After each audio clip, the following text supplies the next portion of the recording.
we need to take a look into the future. There are 4 things to consider in terms of attitude. One is how you feel about the past. Best advice I can give you on that is treat the past as a school. Let it teach you the mistakes you've made, the things that went wrong, the things that didn't work. Don't use the past as a burden to carry, and don't use the past as a club to beat yourself to death. Past losses, past failures, past mistakes. But let the past be a school. Tough school maybe. We've all been through some tough stuff. So if you feel good about the past, draw from it for experience and let it teach you. Then next is how you feel about the future. We've got to have the future well designed. The future is called the promise. And here's what we teach in our leadership series. The promise of the future can be an awesome force for your own future. The promise of the future, designing the future. There's 2 ways to face the future. One is with apprehension, and the other is with anticipation. I promise you, in my travels around the world, most people face the future with apprehension. And here's why. They don't have it well designed. They've sort of left that up to someone else to fix. But here's the best way to face the future, with anticipation. And you can face the future with anticipation if the future is clear, if the future is well designed. And I would like to have you consider some thoughts with me that help me to really change my future by giving it some thought and some consideration. And here it is. In setting goals, it's very simple. Number 1, decide what you want. You just take a little time. You sit down and say, what do I want? What kind of skills do I want? What kind of income do I want for the future? What would I like? Where would I like to go? Places I'd like to visit. Habits I'd like to acquire. Skills I'd like to have. You just take a little time to think about what you want. Economics, friendships, people you'd like to meet, places you'd like to go. You just take some time. And then I suggest, when you've thought about what you want for the future, make a list. Just jot it all down. It's really a very simple process. And then here's number 3.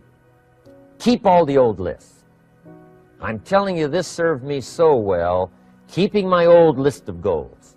I look back now 10, 20 years ago at goals I set, lists I made, and I smile now because here's what I thought was so important, 20 years ago. Now some of those things aren't even on my list. I've got a new list. I've grown. I've changed. I've matured. But I give you that advice. Decide what you want. Number 2, write it down. Number 3, keep the old lists. And then here's number 4.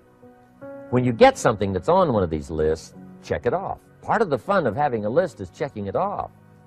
And then if you can add some drama to checking it off, see, that's what really helps.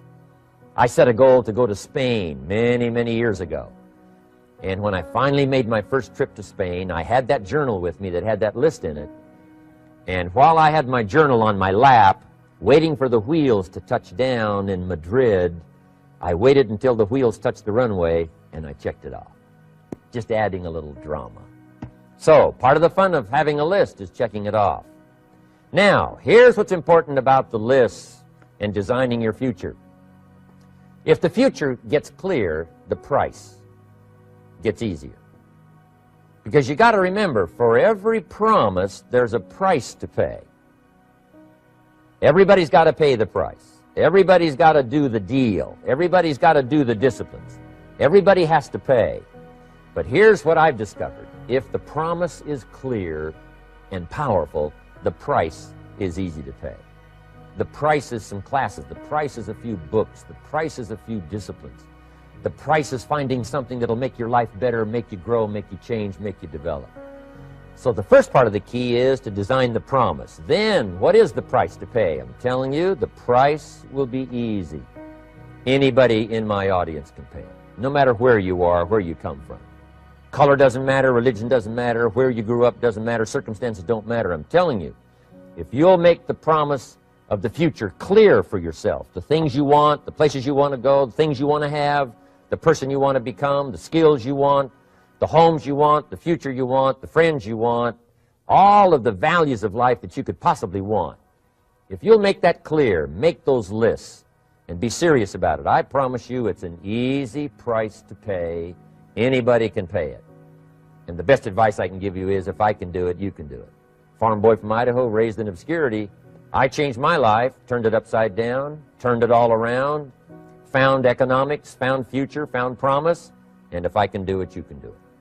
So, start setting your goals and see if you can't get a better excitement going for the things you want to accomplish for the future.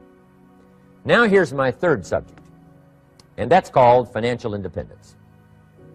Oh, by the way, before I get to financial independence, let me cover one more point. One of the major reasons for setting goals is for what they make of you in achieving them.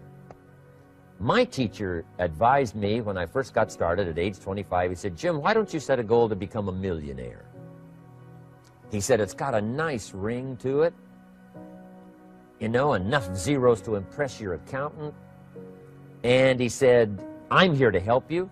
You're only 25 years old. You've been to 1 year of college. You've got a beautiful family, every reason to do it. Why don't you set a goal to become a millionaire?" And he said, "Here's why." And I thought, he doesn't need to teach me why. Wouldn't it be nice to have $1 million? He said, "No, then you'll miss it." He said, "Here's why. For what it will make of you to achieve it." I'm telling you, that statement changed my life. Set the kind of goals that will make something of you to achieve them. He said, "Now, once you become a millionaire, what's important is not the money." I thought, that's kind of strange teaching. He said, "Honest, it isn't important." He said, "You could just give the money away." Now, I did better than that. I lost it all. By the time I was 31, I was a millionaire. By the time I was 33, I was broke. And I'll tell you a little bit about that story later. But when I lost all my money, guess what? I found out Mr. Schoaf was right. What was valuable was not the money. What was valuable was what I became to earn the money. The skills I had, the knowledge I had about the marketplace, the values that I had going for me. They were more valuable than the money. And here's an important statement to remember. It's not what you get that makes you valuable. It's what you become. So part of the key here is to set the kind of goals that will make something of you. Don't set them too low so that you don't have to grow and you don't have to read and you don't have to try and you don't have to stretch. Don't set them too low.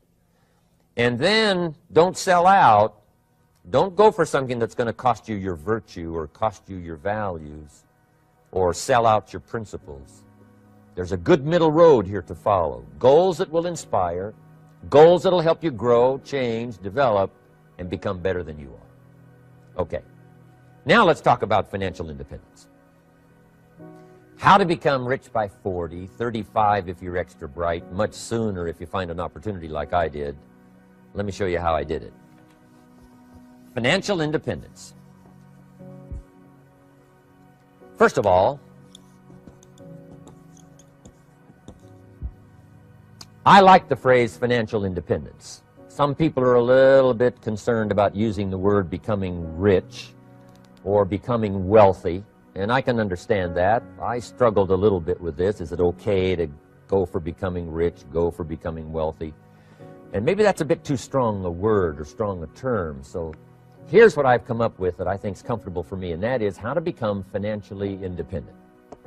I think it's every person's heritage here, especially in America, to become financially independent. Now, let me give you my definition of financial independence. Financial independence is the ability to live from the income of your own personal resources. Financial independence. Now, it depends on how you want to live. If you need $2,000, $3,000 a month, if you need $4,000 or $5,000 a month, if you need $10,000 a month, some people may need, you know, $100,000 a month. But whatever you would need to live, and you could earn that living from the income of your own personal resources, that's what I call financial freedom, financial independence. And let me show you how to acquire it. If you start at age 15, between ages 15 and 35 is 20 years.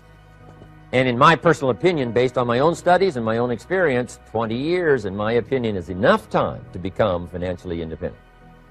If you're not, you don't live in the wrong country. Probably what's happened is you have the wrong plan. And it's easy to be a nice person with the wrong plan. I found that when I was 25 years old.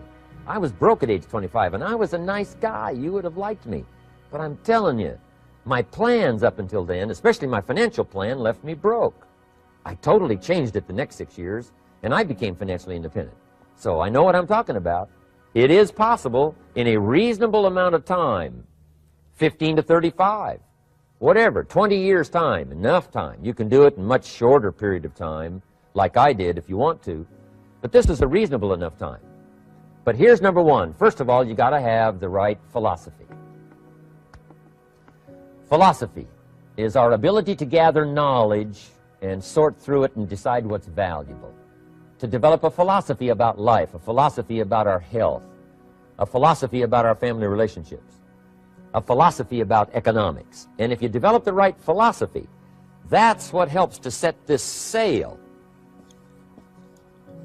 so that in 6 years it takes you where you want to go instead of winding up like I did that first 6 years of my economics, broke, no money, empty bank account. The right philosophy. Now let me give you a couple of philosophies to consider. Here's the first one. It's called the philosophy of the poor. And here it is. Poor people usually spend their money and invest what's left. That's the philosophy of the poor. Now here's the philosophy of the rich. Rich people invest their money and spend what's left. And here's the startling answer. It really doesn't matter what the amount is. What's most important is not the amount. What's really important is the philosophy. So I would ask you to adopt this philosophy of spending after you have invested. Invest first, then spend. And I've got a little formula that I'm going to share with you. Now, what should a child do with a dollar? I mean, there's a lot of debate going on, I'm sure, across the country on what a child should do with a dollar. Here's one opinion. It's only a child and it's only a dollar. What difference does it make? Well, in my opinion, it makes all the difference in the world. A person's economic future starts with a child with a dollar. Somebody says, oh, no, you're only young once. Let him spend it all. Well, when would you hope that would stop? Somebody says, well, wait till he's 50 and broke like me, and, and then he'll learn. Well, no, we don't want to wait that long. If I would have known earlier than age 25, I would have changed.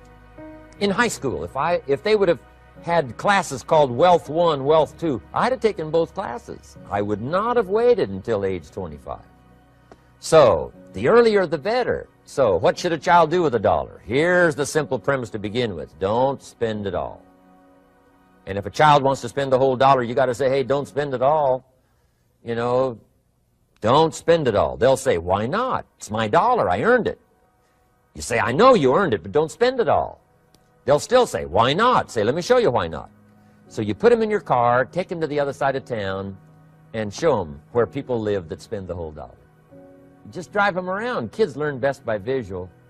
Just drive around and say, would you like to live here? Kid says, no. Would you like to live like these people live? Kid says, no, no. Then you can't spend the whole dollar. So, kids will get the message. So, take them to the other side of town, show them around, unless you already live there, and then just show them around. Anyway, don't spend the whole dollar. Now, let me give you my best view of what to do with the dollar.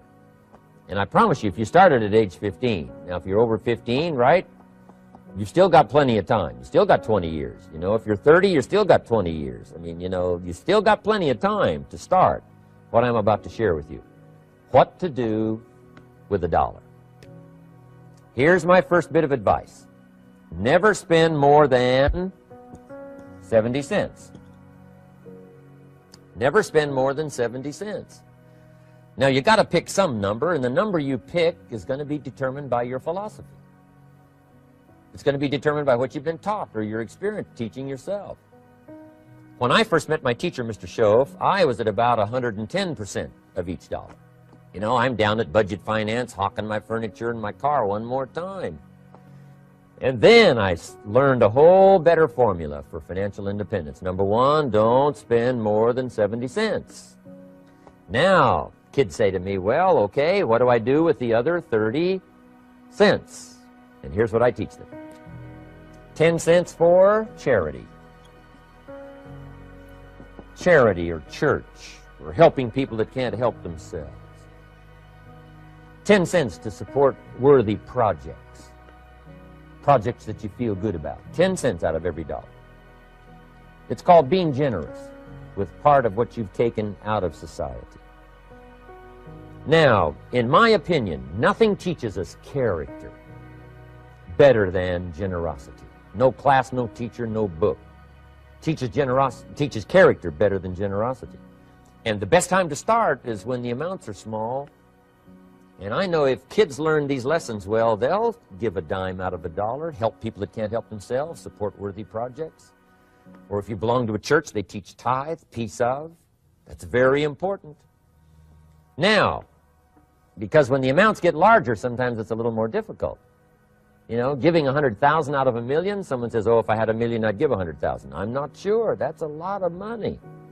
So the time to start is when the amounts are small. 10 cents out of the dollar. Okay, next 10 cents I call active capital. Active capital means do something to make a profit. Active capital. Set aside a portion of your income. Wages are okay, but I'm telling you, wages will make you a living. Profits will make you a fortune. So set aside part of your income as capital, called active capital. Any kind of project you can possibly think of, you can possibly come up with. I'm going to write a new book, I think, for kids. I think the title is going to be, Of Course Kids Should Pay Taxes. It's kind of an interesting title. In California, kids do pay taxes. When a child walks into 7-Eleven, buys something that costs $1, the proprietor says, give me 7 more pennies. And the child says, hey, what's these 7 pennies for? And the proprietor says, that's the taxes. Kid says, well, hey, I'm only 8 years old. Proprietor says, congratulations, you're my youngest taxpayer. Give me the money. So in California, where I live, kids do pay taxes. Big question is, should they?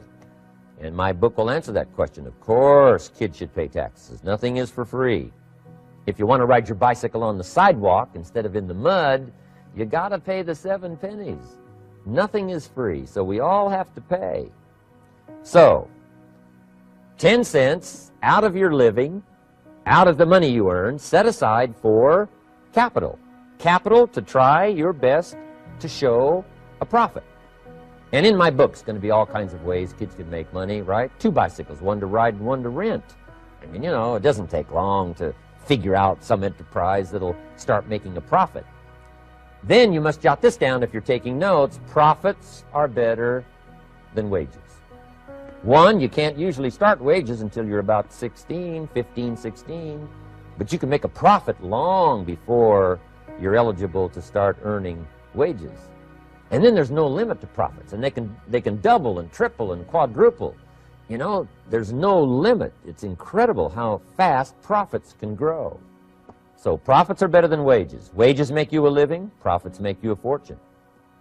Now, the third 10 cents is vitally important. I call it passive capital. Capital you let somebody else use. A financial institution, stocks and bonds, mutual funds, whatever. Let someone else use it. You furnish the money. They use it to make a profit, but they pay you for the use of it, called interest. And here's one of the things that'll make you financially independent fairly quickly, and that's called compound interest. And this is how you get it. Letting someone else use a portion of your money, your substance. They show the profit, they pay you interest. And this passive capital, I'm telling you, over a sustained period of time, if you'll develop this little 10, 10, 10, and 70, especially starting at age 15, I'm telling you, by the time you're 35, you will be financially independent. You'll have the ability to live from the income of your own resources. And then one more point on passive capital. There's a Bible philosophy. I'm an amateur on the Bible. But there's a Bible philosophy that teaches the borrower is servant to the lender. And if you want to be in a powerful position as you grow older, finally when you become mature, maybe have your own business, things have worked out for you for the future, the position you always want to be in is the power position. And that's called the lender. The lender is the power position. So if kids learn early enough, and then you ask them what they'd like to be when they grow up, I'm telling you, once they understand, they'll say, well, one of the things I want to be is one of those lenders. That's the power position, not the spender. No, you'll be pitied the rest of your life if you just become a spender. You got to become a lender. And I think this is one formulas to follow. 10 cents out of every dollar. Let someone else use it. Be the lender, power position. Then try to show a profit. Can't we teach our children how to take $1, search the neighborhood, find a broken wagon, pay $1 for it, bring it home, you know, clean it up, sand it until it's clean, paint it red till it shines, straighten out the wheels till they're true, take it back to the neighborhood, sell it for $5? Anybody can do that. Now, does the child deserve $4 profit? And the answer is yes. Society now has a mended wagon. And that's what America's all about. Finding something, touching it, making it better, making a profit, taking part of your resources, helping people who can't help themselves. Let someone else use it to make a profit. Some projects require more capital than one person has. Exciting. And then let them pay you for the use of it. America's had this philosophy now all these years. Communism has taught all these years capital belongs in the hands of the state, not in the hands of the people. We've been teaching all these years capital belongs in the hands of the people, not in the hands of the state. And we turned out to be right. Capital in the hands of the kids, capital in the hands of the people. Enterprises that make a profit, enterprises that grow. It's the hope of our future. So that little simple formula, I hope, will help you. Now, one more key on financial independence, and that is attitude. Attitude. Here's number one. I used to say, I hate to pay my bills. My teacher straightened me out on that. He said, let's see, Mr. Rohn, what you hate to do is pay $100 on an account and reduce your liabilities and increase your assets. I said, well, no, not if you look at it that way. He said, well, it all depends on how you look at it. So wouldn't you love to pay your bills, reduce your liabilities, increase your assets? You got to have that kind of attitude. I found out the same attitude about taxes. I used to say, I hate to pay my taxes. And Mr. Shove said, well, that's one way to live. But don't you understand? Taxes is how we care and feed the goose that lays the golden eggs. Wouldn't you want to do your share? Someone says, yes, but the goose eats too much. Probably true. But hey, we all eat too much. We all need to go on a diet. Better a fat goose than no goose. So I finally became a happy taxpayer. Now, I think taxes are too high, so I'm working to get taxes lowered for our economic future. But then whatever they turn out to be, I gladly pay and do my part, because that's what makes the whole system run, each of us doing our part. Now, I want these three subjects to be valuable for you. I want them to have meaning for you. I want you someday to be financially independent. I want you to have the personal development so that you feel good about yourself. If I had a chance to meet you someday, I'd like to have you show me the list of goals that you've got started and say, Mr. Rohn, here's some I've already checked off. Here's the books I'm reading. Here's what's happened. I'm developing the skills. I'm better this year than I was last year. I've got more self-confidence. My skills are developing. That's what I want for you, and that's why I took the time to come and share in this video message with you. I do seminars all around the world, but this is one way that I can reach out and touch you in case you can't come to my seminars, wherever I am. Maybe this video will reach you somewhere, and it'll have an impact on your life. And what I'd like to do is later hear about it, a letter, phone call, or to have a chance to meet you in person. And now I'd like to leave you with these 4 questions called questions to ponder. These questions were valuable for me, and I want to make them valuable for you. Here's the first one, why? We all ask why we should work this hard. Why take that many classes? Why go to school that many years? You know, why take the notes? Why read the books? Why work that hard? Why put yourself through the push-ups and the disciplines? Why? Good question, why? Best answer to why, I think, is the second question. Why not? Why not see how many books you can read, how many classes you can take, how many skills you can develop? Why not see how valuable you can become to the marketplace and to your friends and to your family? Why not see what you can make of yourself? Why not see how far you can go, how much you can see, how much you can earn, how much you can share? Why not? That's the heritage all of us have, in America especially, is to see what we can make out of our lives now that we've been given this extraordinary opportunity. Now, my third question I'd love to ask you in person. But since I can't do it in person, I want to ask it of all of you. But I want you to take it personally. And my third question is, why not you? Why not you? With good self-esteem. Why not you starting to change and setting goals? Why not you starting to make progress toward financial independence? If I can do it, you can do it. I wished I had a lot more testimonials here today besides mine. A whole steady stream that would come by and tell you their story. Someone who started with nothing, finally run a big enterprise.